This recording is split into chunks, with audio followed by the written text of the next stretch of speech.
Tell mom and dad, Yeah. we don't believe it. Yeah. It's a belief in necessity. Yeah. Or belief in hope, maybe. Yep, and even when like they get to the age where they don't, we'll probably still like have the tradition where they get a couple more presents Christmas Eve. Some Christmas Eve. Yeah, all the stuff comes from us. What's that? Credit for that stuff. I know. No, Ashton's letting people in. Oh.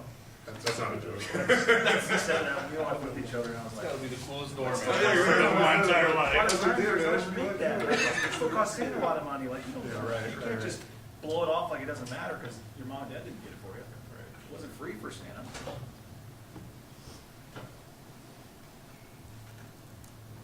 So, in previous years, the electric scooter would have been waiting when they woke up, but not anymore.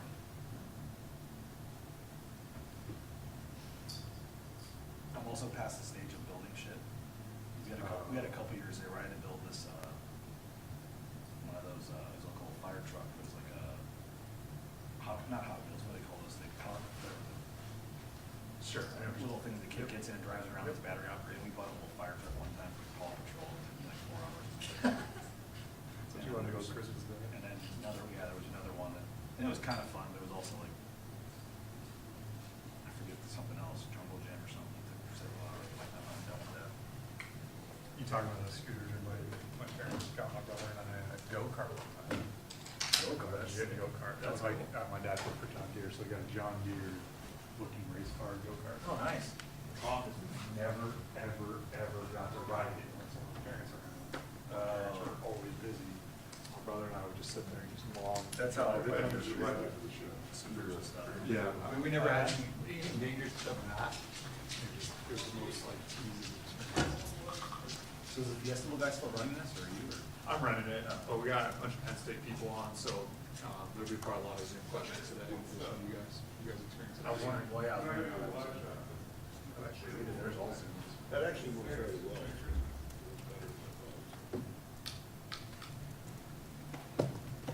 That's a good question. Right on time, BJ. Can I ask you a quick question? Oh, yeah, yes.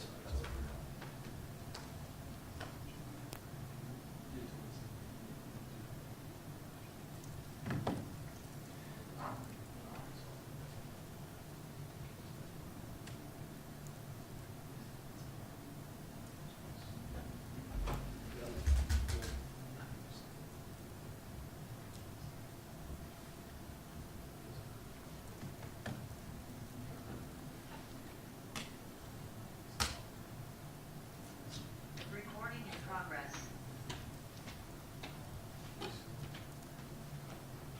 Yeah. I mean, it's what this JJ is.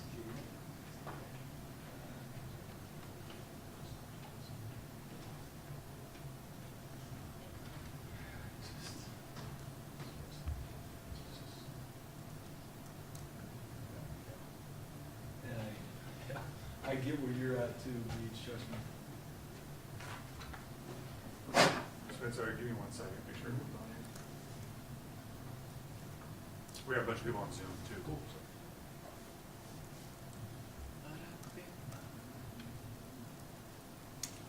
DJ, looking over your shoulder. Yeah. If they think he's gonna be the answer for them, they're foolish. Yeah, it wasn't. Probably. Big enough to do it. I think I might even think it's more foolish than whining at you and over you. Sorry. Everyone good here? Everyone good? All right, Coach, you can go step up there. Jay's not here. Jay, they'll be down in just a sec. They're doing a live hit real quick for the for the potato bowl. But they'll be down in just a We'll minute. wait for Jay. Cool. Okay, for sure. They should be done. After. The one time he's on time. I know. Hey, man, you're at 12:03 arrival guy. Hopefully they're off the top. Let's see. Yeah.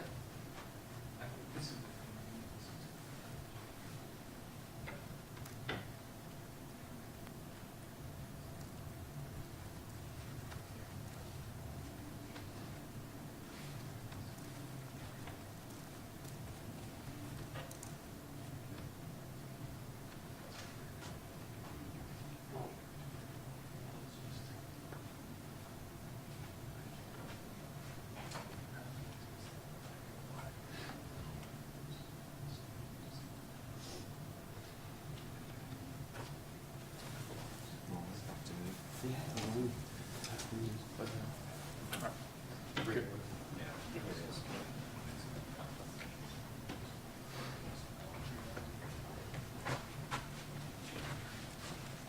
if you're joining on Zoom, we'll get started here with Coach Danielson just shortly. As I said in the chat, if you have a question, just raise your hand. We'll work around the room and then mix in with the Zoom questions.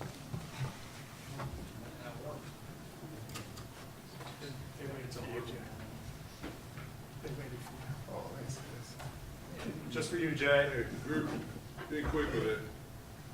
Is ready? The tempo Here we go. greatly appreciates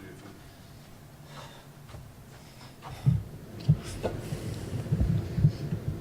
Go ahead, Coach. Guys ready to rock?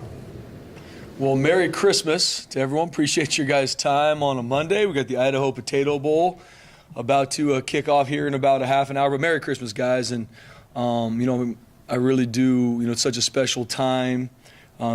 Jesus is the reason for this season. It's not about just Santa Claus and Christmas trees. It's about, our Lord and Savior coming to earth to save us from our sins. And that's something that I even remind my little daughters about as we're running around trying to get them gifts. And I have not shopped for my wife yet, but you better believe I will be out and about today shopping for her. But Jesus is the reason for this season. I'm so thankful for this time of year. Thankful to be around you guys and excited where our team is growing to. Had a good couple weeks getting some guys that have been banged up healthy. And so we had a practice today. Our guys are going to have Christmas Eve and Christmas off along with the staff. And then we'll be back. The 26th is the game week Monday, and we'll hit the ground rolling. But we're in a good place. We got to keep growing and earn the right to play our best on the 31st. And that's exactly what Penn State's going to work to do as well. Think the world of their team. Don't know Coach Franklin, but think very highly of him, a ton of respect for him, what he's done over the years, what he's done this season. I mean, they're a touchdown away from being the Big Ten champs and probably being the #1 overall seed in the playoffs. So ton of respect for him as a coach. I have followed his journey for a long time. He's done a phenomenal job. And really in all three phases, they're playing their best football. I mean, what they're able to do against SMU on Saturday, I mean, that's very, very impressive. I mean, they were able to, about 12 minutes left in the fourth quarter, they were able to rest their guys in a playoff game. That's a testament to their team. Offensively, they put you in a lot of conflict. I mean, their new offensive coordinator, Andy, does a phenomenal job shifting, motioning, bunch of different personnels, and they're very, very talented across the board. So we got to do a great job with our communication and our eye control just to deal with all the pre-snap issues, along with a lot of schematics that attack you. I think we're going to defend two of the best running backs we've seen all year, and I don't even know if it's close. I mean, these two backs are elite. Not only do they have the top end speed, but they can also break any arm tackle you come with. And they got, one of the best tight ends in the entire country. Going to be a first day draft pick, and it's deserved. What I love about Tyler, number 44, is he's not just a pass catcher, which he is. He'll line up at Wildcat. He catches a ton of balls, but he's also, he is extremely physical at the point of attack in the run game. And they got multiple tight ends with him. They got a bunch of receivers that got a ton of juice to stretch you vertically. And, their quarterback's an NFL type kid. He's long, can run when the pocket breaks down, do have some design runs we got to be ready for, and he can make the big boy throw. So offensively, they put you in a lot of conflict, and we got our work cut out for us. Defensively, it was on full display what they did this weekend versus SMU. They were one of the best fronts we've seen all season. Obviously, everybody knows about Abdul Carter, number 11. An elite edge rusher. And talk about a young man that's relentless to the football on both sides, number 33 as well. Relentless to get to the quarterback. Kobe, number 41, their linebacker, can go sideline to sideline. Really like their safety, number 1. So they've got a bunch of players on defense that are absolute relentless. They're extremely talented. They play really well together. And it's really hard to get them misaligned, even on shifts and motions and different things. They're very well coached. Coach Allen's done a really good job with that unit. They get lined up, they're all on the same page, and then they pin their ears back, and they're on the attack. One of the top run defense in the country, one of the top defense in the country in regards to points scored against them. So we got our work cut out for us on that end. And then special teams-wise, they've done a really good job. They got elite returners, punt return and kickoff return, and they're going to obviously be aggressive. Phenomenal call by Coach Franklin versus Minnesota on the fake punt that went for 50 to essentially ice the game. And they're going to be on the attack special teams-wise, and they're extremely physical on special teams too. Number 0, One of their defensive players does a phenomenal job in all 3 units. We got to know where he is at all times, and they play their best players on special teams. So we got our work cut out for us. It's a phenomenal opponent that we're going to meet down in Arizona, and we're excited to go put the ball down. Is there anything, you mentioned getting guys healthy? Are you willing to say anything about Tubner or any of these guys that have been out? Yeah, Tubes is practicing today, so he's in a really good place. BJ, he'll definitely be available for the game. We're just going to continue to work through what that looks like, but he's able to get a lot more reps than he was. He was able to play a little bit in the championship game, not as much as we wanted. That's just because he's an absolute warrior, but he's doing a good job to get back healthy. We'll see exactly what his reps are going to look like in the game, but he was able to get some reps at practice today. Any chance for gains? We'll see. He did some stuff at practice today. He looks really good. What's it going to look like from the game? It's going to be the same thing. It's going to be I don't want to say a game time decision, BJ, but it'll be game week. What was it like consuming that game for you on Saturday? Watching, you've known that you're playing in this game for 2 weeks now, but you kind of had to wait until this weekend to figure out who. So, what was it like for you guys just kind of watching this, and how did you choose to watch it? Yes, we finished our recruiting official visit on Saturday right before the game started. But one of my favorite things, I remember talking about my daughter's four-year-old birthday was Saturday, day of the game, and I remember I got to do a much better job communicating with my wife as the week goes, which I'm growing in, thank the Lord. And I remember on Friday talking to her about, like, man, I can't wait to finish the official visit, come home, 10 a.m. kick, watch the game. And she's like, we're going to Fly High jump time for your daughter's birthday at 10 o'clock. So I was like, ooh, probably should have done a much better job planning for this. But my wife's a rock star. We pivoted, so we were able to go to Fly High, the trampoline park later in the day. So I was able to watch it at home with the family. And our staff did the same, went home and watched with their family, same with our players. And sat on my couch and was, like I said, very impressed. Knew what we were going to see from Penn State. A lot of respect for SMU, too. I watched their game versus Clemson, a couple other games, and prep for them as well. But, I mean, Penn State, on full display, they're one of the best teams in the country. You survived the trampolines? I did, barely. Our 2.5-year-old daughter is absolutely fearless. And she took a couple big shots from some big kids, and I thought it was going to go down. So we're all right. Watching the game live, what was the biggest thing that stood out for Penn State for you? Just how well coached they are. I mean, there's in all 3 phases. I mean, you talk about from the start of the game to the end. I mean, creating takeaways by their defense. I mean, just started so fast. There wasn't any working of the game. In all 3 phases, they're extremely well coached, very, very talented across the board, but they're not just out there running around. They're extremely well coached. They're disciplined in all 3 phases. And obviously, when you watch the film, you could slow it down in your office, but even watching it live, I think was on full display for me. We saw the 2 pick sixes and over interception.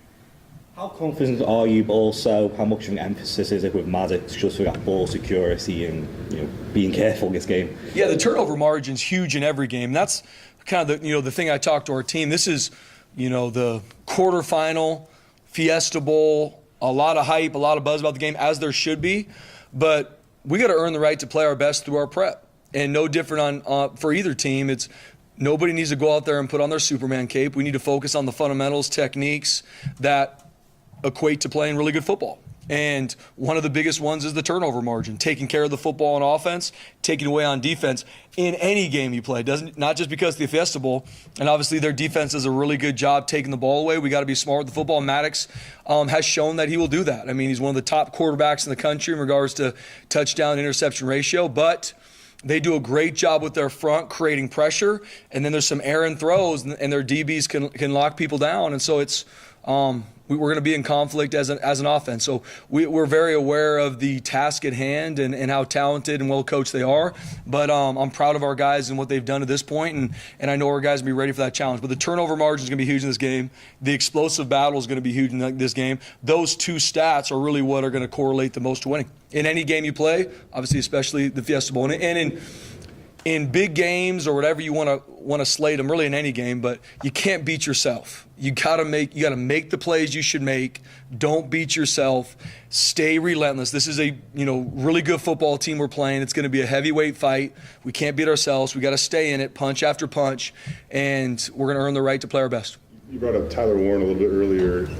Is he one of, if not the most unique player you faced this year? I mean, he does everything. Yeah, absolutely. I mean, Tyler Warren is elite, and that's not just my opinion. I'm very positive he's going to be probably the first tight end taken off the board in the NFL draft because of that. I mean, he can do it all. More times than not, when you see a tight end, he's a really good pass catcher, and you got to deal with that. Or he's really dominant and physical at the point of attack in the run game. With Tyler Warren, I mean, he does it all. I mean, he is extremely violent at the point of attack, either at the front side of a play or on the backside rim of a play. He can catch every ball. I mean, he's one of their top targets in all downs. And he can play wildcat and throw the ball too. So, I mean, you talk about just an extremely gifted athlete. That is, we got to know where 44 is at all times. And even when you got him covered, he's the type of athlete that he's still not covered because of how tall he is, how athletic he is. He can go up and get those jump balls anytime he wants. We know that the "please count us out" phrase you had turned into a shirt and has kind of taken on a mind of its own here. But it seems like there's been no shortage of that even in the last couple of days. Not a lot of people giving you guys a chance. The point spread's double digits. I mean, I don't know if you're surprised by that. Do you see it as disrespectful at all? Just your take on how I've yet to see one kind of national person give you a chance to win this game. Yeah, BJ, I mean, that's our mentality here. Not just for this game playing the Fiesta Bowl, but that's what Boise State's been built on.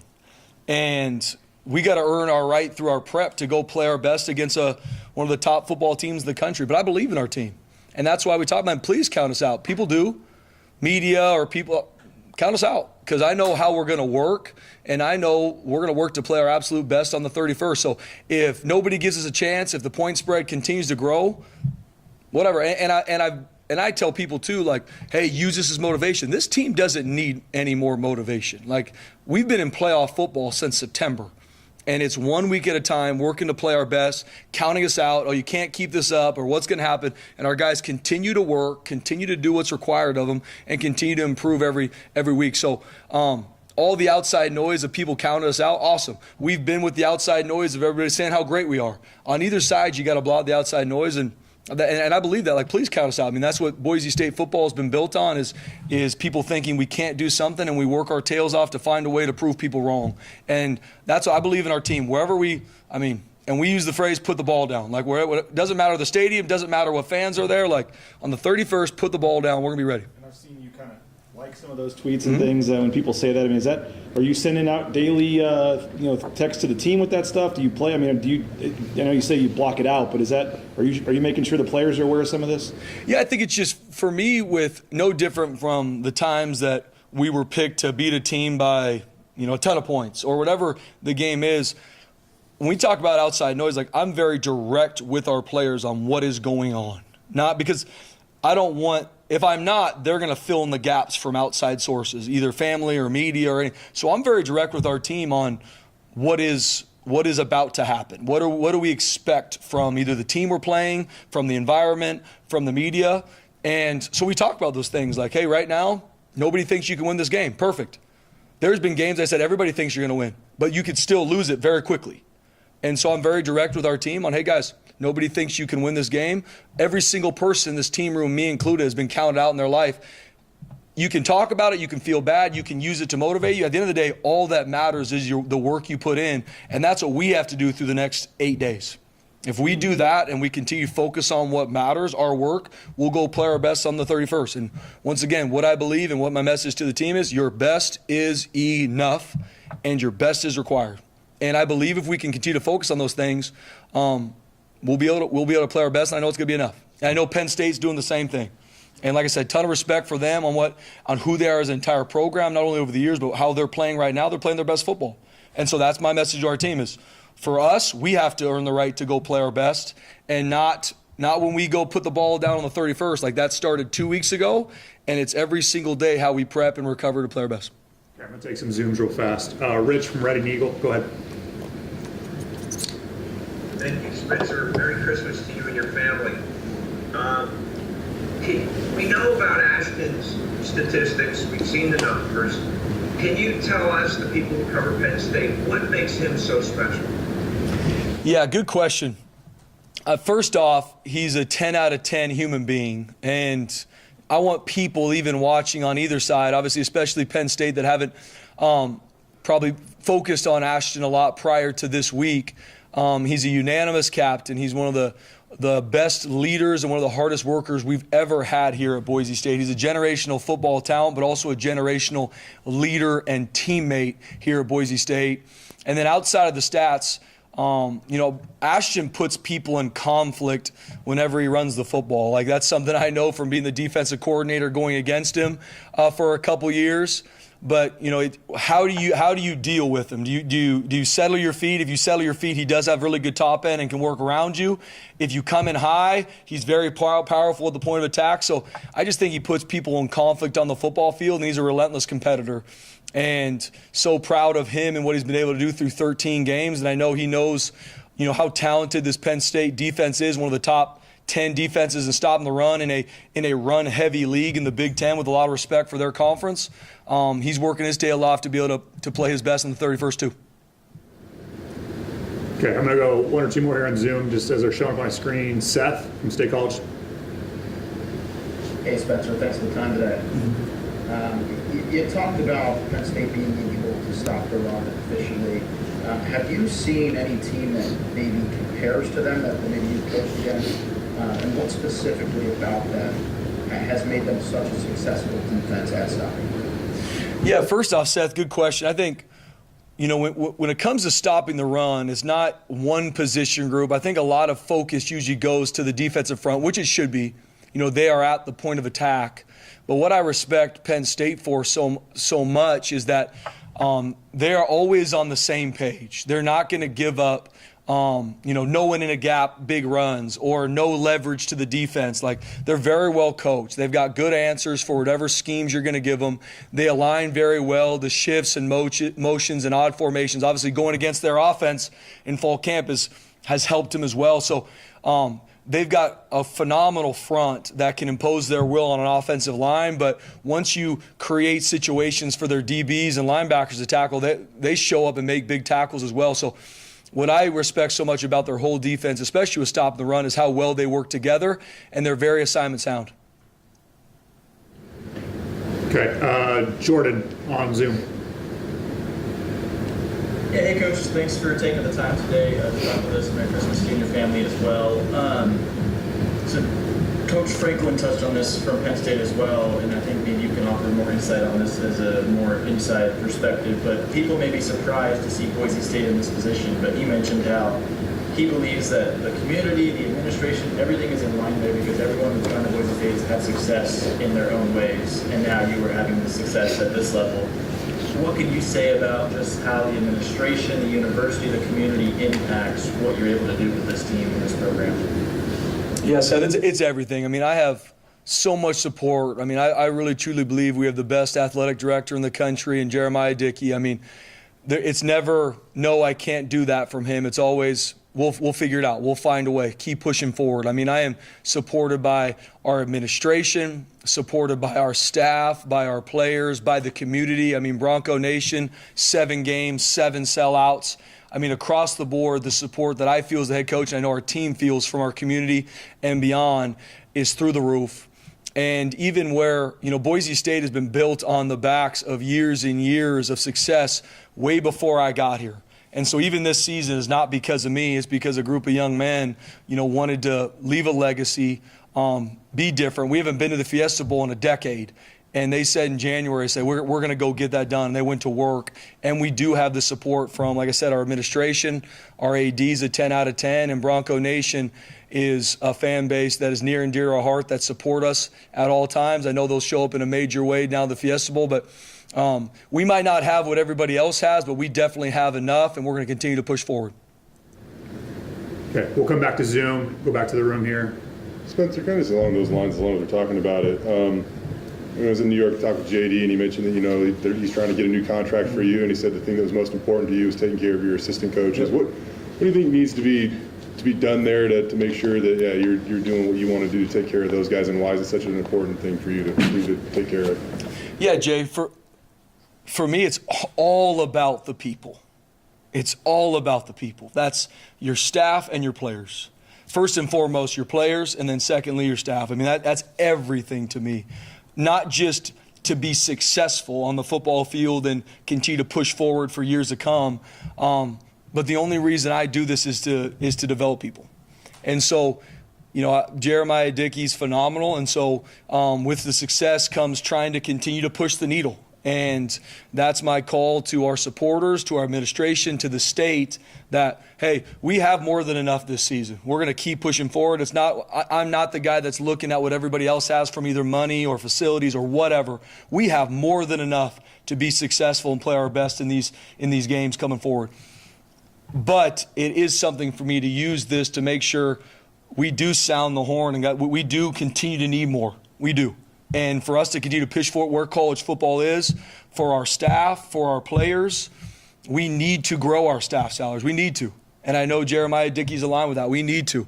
We need to push the needle. If you look at where the games and the teams we have to beat at Boise State, like we've got to push the needle on our staff salaries. We've got to push the needle on the collective and the NIL space for our players. They deserve it. And so that is something I'm very open about because we have the resources in this community. The Treasure Valley has it. The support for Boise State football and athletics, it is here. But we do gotta continue to push forward. What we did this year is not going to be enough going forward. No different a year from now. Like, we got to continue to push the needle, and it's all about people. And that's my biggest push.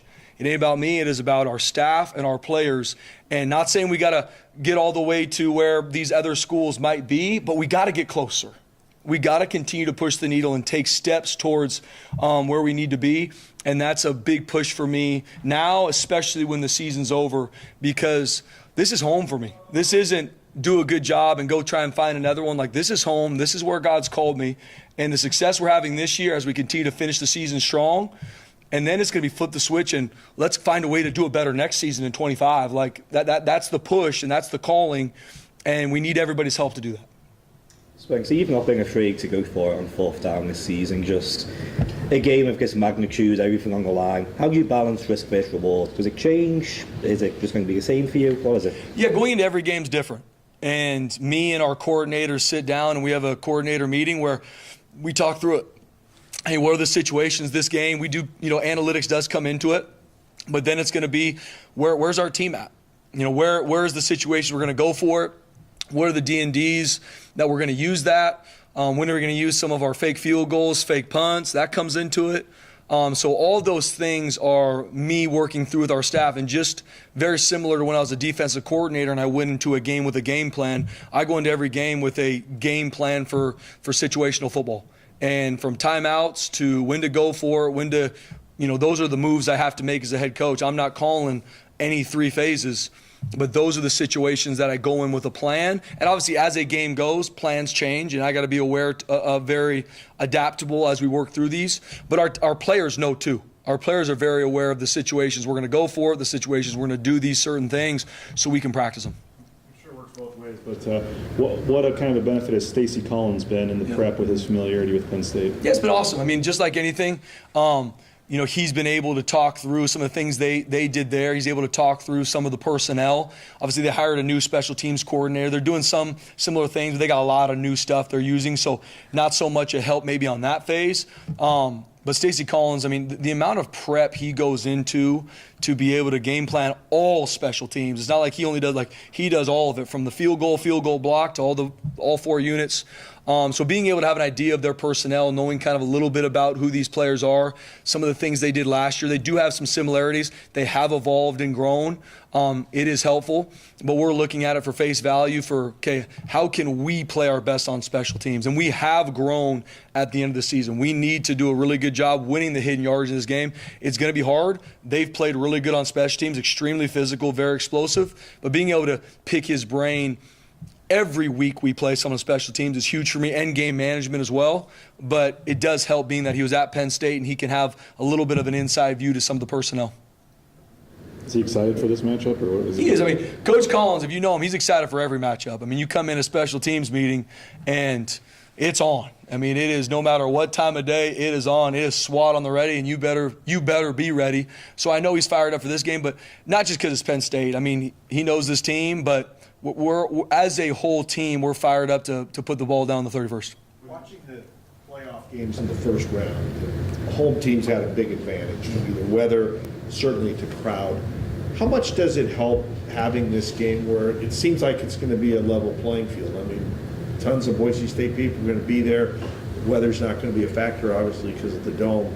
How much are we going to see maybe a better game because of the fact that everything seems to be pretty much even? Yeah, I think it's a good question, Bob. I think just like anything, there is home field advantage. I mean, we feel that when we play on the blue. Obviously, Penn State feels it at home with 115,000 fans. They do a phenomenal job selling out. So when you play at a neutral site, I know Penn State's going to travel really well. I know Bronco Nation's going to travel really well. So it'll be a good mix of the fan bases down in Arizona, and the ball's going to be put down. I mean, at the end of the day, it's all about our prep to go play our best. Where the game's being played, what fans are there, that is nothing that we control. But what we do control is our prep to go play our best, and especially not letting the moment become too big either. Like, that's where it all comes down to practice performance for us here. So you want to go play your best on the 31st? That's how I prep in my meetings, how I practice every single day. Because then on the 31st, I'm not going to say much to them. It's go cut it loose. You've earned the right to go play your best, go do it for each other. And that's what we're going to say on Tuesday, a week from now. So where the game's being played, neutral side, I think it does, quote unquote, even the playing field for both sides, but it's a football game. Go put the ball down. If it's on grass in the parking lot, it doesn't matter. I know we'll have 11 versus their 11. Let's go. We asked you on Selection Sunday, 2 weeks ago about the time off and how it would benefit Ashton, but seeing him actually have time off and talking with him, like, how much has this and will this help him, come New Year's Eve, in your opinion? Yeah, I mean, Ashton Jeanty's a warrior. So even on the 13-game run, how he lived in the training room, how he was able to not only play in the games where the nation was watching with the amount of carries and yards and violent hits he took, he also was doing the same thing in practice, grinding to go play his best. So just like anything, for him and our whole team, being able to have these couple weeks to get fresh, get healthy has been huge. But we've been on the practice field. I mean, that's why a firm believer in practice performance. We're not going out there walking through. Like, we have to grow and improve as a team. There's a lot of things through 13 games that we did well. There's still a lot of things through 13 games we have not done well that we have to fix. We have to have better answers schematically. We have to improve these fundamentals and techniques, and that's across the board. So it is a fine balance. Obviously, not playing a game decreases a lot of the violence and the physical shots our players are taking, but our guys have been practicing. I mean, we've been working. We need to. We know the opponent we're going to see here in 8 days, and we know they're going to be ready, and it's our job to make sure we are too. I think, when games like this come up, you're by nature, you can almost want to do more or practice more or more film study, but kind of your hallmark is efficiency and autonomy and trusting guys to do their jobs, and you're obviously even going to give them a couple days off or whatever for Christmas. Like, have you had to fight the urge to do the opposite now that you're at this point, Spencer, or are you trusting the process? Yeah, absolutely. I'm as you know, Jay, like, I focus on process over everything. And I think that's the way to stay consistent. So it's not, all right, here's the big game, so now we're going to change everything, and I'm going to try to micromanage everybody, and longer practices and more meetings. And to me, it's like every game's the most important game, so your process should continue to grow and be elite week to week to week, regardless of the opponent, regardless where the game's being played. And so no different going into the Fiesta Bowl, quarterfinals of the playoff. I just want to make sure we do our process better than we've ever done it. And that's the same way when we play UNLV in the championship, no different than the week prior. Like, we're always just trying to do us better. And that's no different for me. And so are there times that you kind of fight, well, we should probably do this? There is, absolutely. But I got a phenomenal staff around me. And being through this now for 13 games, like, I trust our process. I can't promise you what's going to happen on the 31st, but I do know if we trust our process, we find a way to do it better from our meetings to our practice. We're still very efficient at practice. We're not going longer. We're not doing extra meetings. Like, we put a premium on the time they're in this building. It is on. So that 30-minute meeting you got, like, you need to steal every second from that meeting. Because all of a sudden, because the playoff is not all of a sudden going to be an hour. Like, efficiency in our process, and trust it, no different in our schemes. Like, we're going to have switch ups. We're going to have some different adjustments for Penn State, just like Penn State's going to have for us. But it's all going to come down to execution.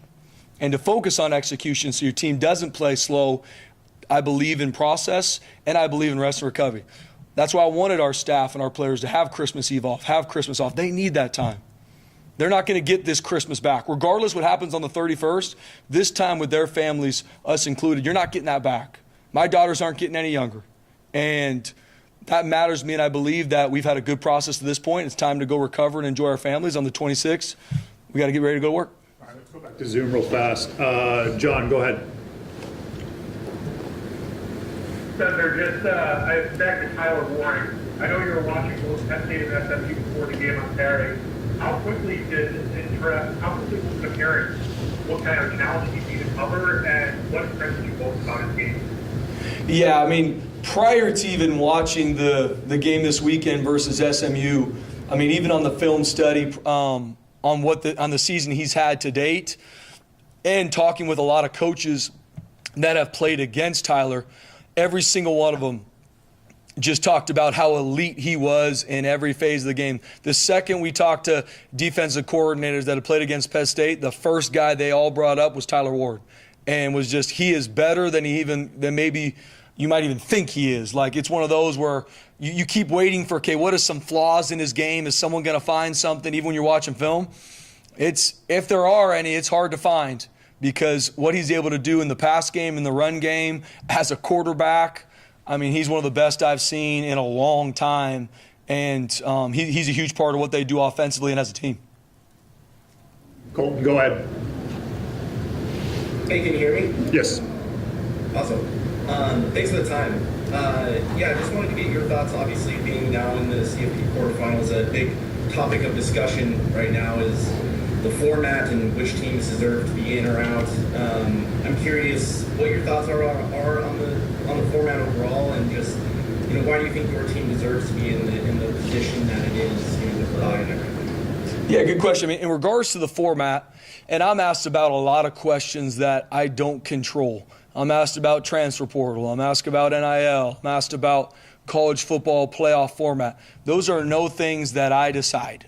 And so when the college football playoff came out and how the format was going to happen, that's what we went on to attack. And looking at it from our team in the offseason, we knew that we had to, each game was a playoff game, and what that would mean at the end of the season was up to us handling week to week.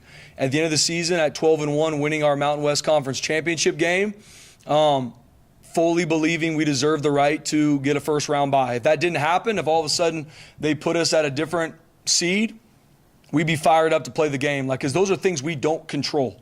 I'm not on the college football playoff committee. They're not calling me to ask me how I should change it.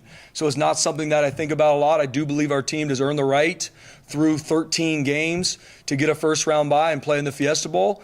I believe that. I tell teams to, watch the film. Everybody knew going into this season what the playoff format was. And it was our job to handle every single week through the regular season to win a championship, to put ourselves in this situation. But in regards to the future and the format, it's not something that I control, so I don't put a lot of thought into it. But I do love the college football playoff as an expansion, because it gives everybody a shot. What's going to happen at the end of the year? Who's going to win the national championship? Nobody knows. But across all FBS teams, when you start the season, everybody's at a level playing field. Everybody's got a shot. And then you got to go earn the right to win the game so that you can get in. Okay, Jared on Zoom.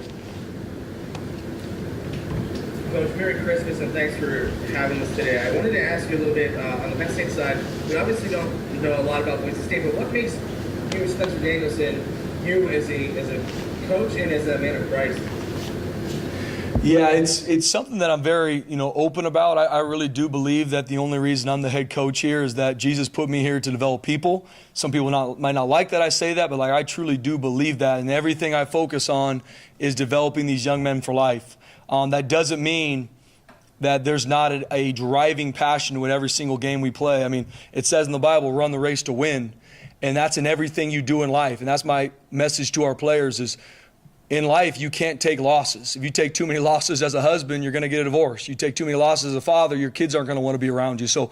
But it's all about developing these young men for life. And I know the more you develop them as men of character, men of integrity, men of discipline, so on and so forth, they're going to make the right decision on fourth down when the game's on the line. But that is a byproduct of developing them as people.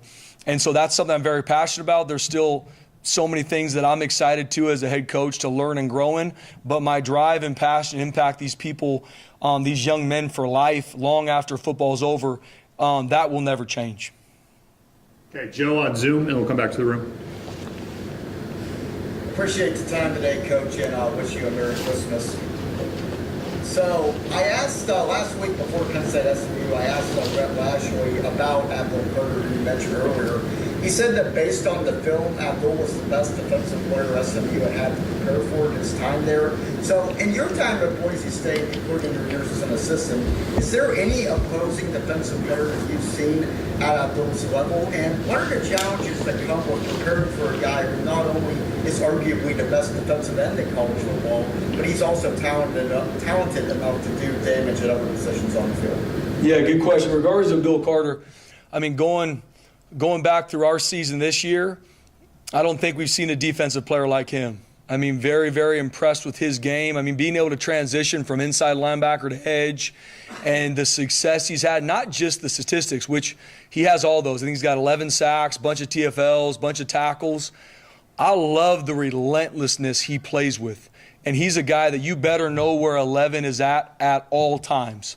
And just to give you the best shot, to block him, to get hands on, because even if you slide to him, even if you chip him, I mean, he's so long, so explosive, has, you know, one of the most elite get-offs I've seen in a long time as an edge player that, I mean, he's a nightmare to deal with. And not only is he doing that in the pass game, like, I mean, the amount of plays I've seen him run down from the backside by relentless pursuit, I mean, is too many to count. So I love the way he plays the game. He plays it with his hair on fire, and he's a guy you better know where he's at all times and have an answer for. He's a game wrecker. Okay. Anyone left in the room? Is the uniform combo? You kind of let that out of the bag. What was there any at all doubt or question about that, and just kind of cool that you worked out, you got the pick, and you're sticking with what's worked? Yeah, there was no question about it, BJ. I am a huge fan of the all blues, the all blacks, and the all whites. I have zero swag. I have zero feel of what people might want, so I'm probably the wrong guy to ask. But I knew the second we were playing the Fiesta Bowl, that wasn't even going to be a conversation for me. And I said, whatever we did prior, I know that's what people are going to want. Let's let the fans happy, and our guys will put it on and go to work. For Max Cutforth, I assume he's your number 2 now. What does he have to do now between now and game day to be ready for that position? And I don't know how much you want to go into it, but it seems like there was even a point in time during the season where he might have been, pushing to be number 2 for a minute. Yeah, Max has done a great job. I mean, as a redshirt freshman, a walk-on, just fighting his absolute tail off. Last year on scout team, the scout team quarterback is a nightmare job, and just doing it with a smile on his face and continue to get better. Coach Cutter's done a phenomenal job with Max, and seeing him, as the 3 quarterback or the 3rd quarterback, you don't get a ton of reps through the season. But just seeing him even the past week and a half, the reps he's getting, I mean, we do 2-minute versus our defense, and seeing him operate, execute, I mean, Max Cutforth is going to be a really good player for us. And even seeing him today at practice, I mean, executing the offense, making the throws he needs to, being smart with the football. So all those things aside, being a redshirt freshman and he's doing a really good job. And we have full trust in him. And even talking to our leadership group, they brought that up too. Like, Coach, seeing Max the past week and a half, he's doing a great job. Like, we have full confidence in him. If Maddox goes down, like, Max, you're up, and let's go run the offense. All right. Thank you, everyone. Merry Christmas, guys. Thank you. See you guys. Thank you. Thank you. So next press conference will be Thursday. Thursday? Yeah, Christmas? At 2 p.m. Are the players all together,